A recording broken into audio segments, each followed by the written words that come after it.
It's time for highlights from tonight's hard-hitting high school football action.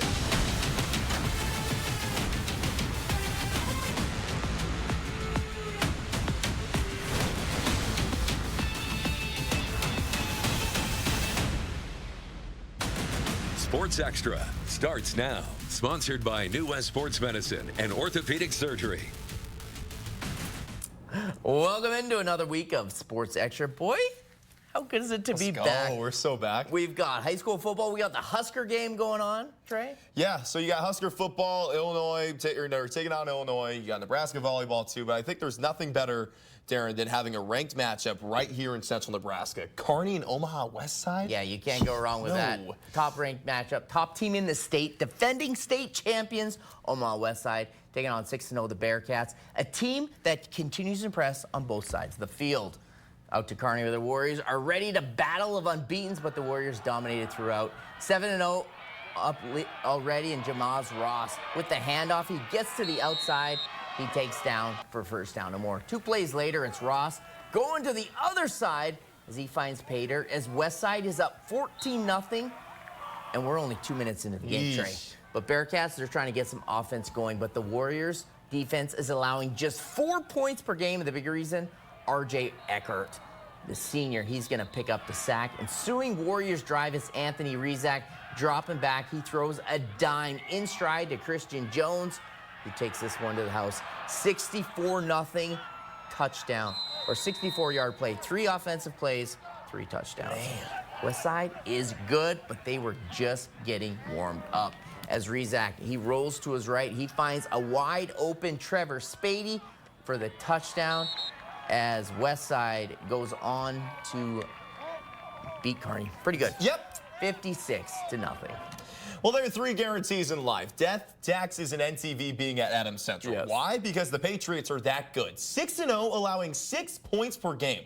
Tonight was tough. Aurora made its way west to Hastings, coming in at 4-2, riding a 3-game winning streak, one where they have outscored opponents 129-26. That's a lot to a little. One of the best defenses in Class C, Adams Central, but the best backdrop in Nebraska high school football. Nick Conant, pretty good running back. Gets a toss from Jaden Techmeyer, powers his way in for the touchdown. That and the PAT tied things up at 7 with less than a minute to go in the first. Huskies need a response. Booker Shireman, the quarterback, slinks it to Tyson Dvorak. Can you not see? Get out of this dude's way. That man wants the first down, and he got it. Aurora roaring down the field and into plus territory. 2 plays later, though, Shireman finds Caleb Wallmeyer. Problem is, he's on the other team. Pats would doink a 40-yard field goal, but would get another stab before halftime. Enter Jaden Techmeyer back to pass, but I'll tell you what, this kid can run all day. Does so here, this time into the end zone. Adams Central takes a 14-7 lead. They're going to win 21-19. The Pats are 7-0. Wood River on the road to face St. Cecilia. The Blue Hawks coming off a loss to Kearney Catholic, their first in a regular season since 2021. Fumble galore in the first quarter. Waylon Kroc can't handle the snap. Blue Hawks recover and would score on the very next play. Yeah, it's 7-0 St. C. Boys are buzzing. Wood River stayed on the ground for the next drive. Ikea Edgren was a guy who was a force all first quarter. Rumbling, bumbling, stumbling. That's a 25-yard gain. Eagles get around to midfield. A couple plays later, though, Edgren can't get a handle of the handoff, and he loses the ball. Kyle Burns all over this one. St. Cecilia in search for more. Oh, and it would get just that. 5 minutes left in quarter number 1. Dawson Kissinger, untouched. Deuces. Blue Hawks would soar in this one. 42-19 the final. St. C is 6-1. They get back on the dub train. Yes, they do. Now the Minden Whippets taking on Broken Bow Indians. First quarter, Broken Bow with the ball. Quarterback Eli Coble. He runs the ball from the 45-yard line. He gone. Deuces. Peace. Touchdown. He goes untouched. But Coble isn't done yet. He says, if I can do more. Oh, look at that onside kick. Oh, my God. Great play there. Broken Bow's good. Yeah, we said this last week. They did, but Minden trying to get back. It's quarterback Jake Ryan. Throws it to Oren Kuhn, who fights through and makes the first down. But that wasn't enough as the Indians have the ball back. Coble with sending it to Cruz Safranak. And Cruz spins as the opponent for the first down. And on the next play, Cruz, Safranak, touchdown. All the way home as Broken Bow, they cruise on the road, 34-18. Now to Axtell, the Wildcats taking on the Dragons of Dessler. Top of the second quarter, Axtell up 25 already.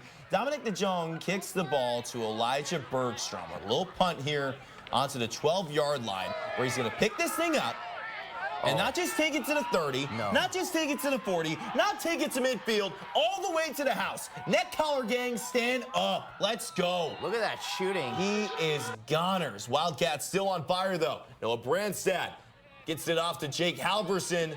He goes in for the touchdown. He may have the jersey hung on to him. It doesn't matter. Axtell up 37-zip. But the Dragons, they're not giving up just yet. Caden Clean flings it over to Hutch Vasek, making it their first touchdown of the game. But that's all they would get. Axtell takes it 37-6. Out to York now. The Dukes at home hosting Seward Jays in this one. After schoolers first, the Blue Jays looking to march down the field, and Tristan Hess tries the option to his tailback, but he can't find the clean grip, and he coughs it up on the ground.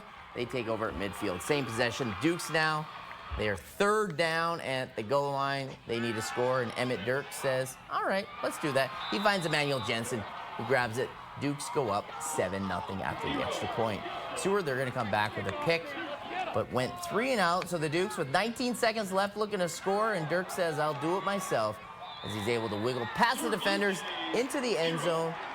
York, they're storming back as they're up 14-0. They're never looking back, as Trey says. All gas, no brakes. I do say that. 27-0. Trey, we've covered SEM all throughout. It's because, look, it's the same thing as Adam Central, right? They're good. When you're good throughout the season, we will be at your games. And that was the case today with SEM. The Mustangs are just that team this year when it comes to six-man ball. Yeah, they've mollywopped most of their opponents. Will Hill stuck in there. But They did. This year, they're looking to return to the playoffs. They got ousted last year. But this year, they're looking to host that state title. But Red Cloud is loaded, and they might have something to say about this one. Let's head over to Red Cloud with the Warriors and the Mustangs for a shootout. First play, the Mustangs quarterback Clark Pedronis fakes the handoff. He throws, but it's the 6'6" senior Caden Fry. He says, it's not big so dude, yeah, man. Look at that sack. Wow. A few plays later, the snap is bobbled by the Mustangs. Who picks it up? It's that bad man Fry from Red Cloud. He takes it all the way to the house. The Warriors score first, which ties the game at 6 with 3:02 left in the first quarter. After a missed extra point. Good thing I can speak English. Mustangs get the ball back and march down the field. Maddox Jones gets the toss. He cuts back, barely gets in the end zone. Maddox Jones, he's good. 14-6. Back and forth we go with freshman Wyatt Fry.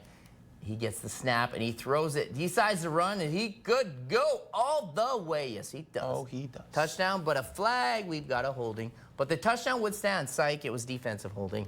Next drive, Pedronis, he sends it off, finds a wide-open Jace Rosentrader for the tutty as they keep trading blows. But in any big match, someone has to stand tall. And it's SEM. They're standing tall as they win big, 55-21. Shellen and Wilcox Hildreth, it's sweater weather. Cheer team and everyone bundled up. Late first quarter, Graydon Rittner gets the pitch, or he gets the dump, I guess, onto the outside. Takes it downfield, but fumbles the ball. Ashton Simmons gets on the rock. Best case scenario because the senior, well, he chucks the rock for the Bulldogs on the other side. Next drive, he hands it off to, this time to Riley Jensen. 1-yard rushing score. PAT is no good, and just like that, it's 6-0 Dogs. Second quarter, Graydon Rittner gets the call then. A lot of defense, but this time, Rittner has revenge. He's still that guy. Gunning for the end zone. He's in. PAT's good. Falcons take an 8-6 lead. Later in the second, Shelton responding. Wait, get this. No. Through the air? No. Oh, you better believe it. Simmons to Jorge Romero on a dot. Nice. Touchdown. Bulldogs back in front. Last play in the second now. It's 18-8. Shelton sagging out geese and airs it out, gets caught with the wind pushing towards the south. Ben Myers comes up with the interception. He had himself a date with the end zone, but it's the Falcons that said, you're not going to get there. He steps out of bounds. Dogs were up at halftime, but the Dirty Birds would go on to win this thing, 36-31. Shelton played tough. Yes, they did. Maywood Hayes Center Bertrand, because we're all about business tonight. What a hit. Gabriel Bajorquez. I think you know who that is. I Trey. know who that is. Yes. Big Gabe Bajorquez fan. And next striking first is Caden Hatfield, hooking up with J.C. Kerr about 20 yards out. Nice spin move there into the end zone. First touchdown of the game. Same where that came from. Thunder Nelson. What a name. With the Right. catch, touchdown. They go for 2 there. Bertrand up 2 scores in the first half, and they would just tack on as they go on to win big, 34-0. Heading out to Redfield now, where it's an offensive display between Medicine Valley and Loomis. Starting off, unstoppable quarterback keeper. Touchdown by Coy Meyer. Man, that dude's good. Medicine Valley trying to bounce back with a sweet pass here by Mason Robley to Austin Robley. I'm guessing they're related. Finger tips it to the defender. He gets brought down inside the 20. That's what you call the red zone, folks. Yes. And it wasn't long before the Wolves strike again. Here they go. Clay Bohr, stiff arm, juke move, 30-yard tutty as Loomis. Oh, they're on a roll. They've won a few games in a row. Yes, they have. They cruise 54-12.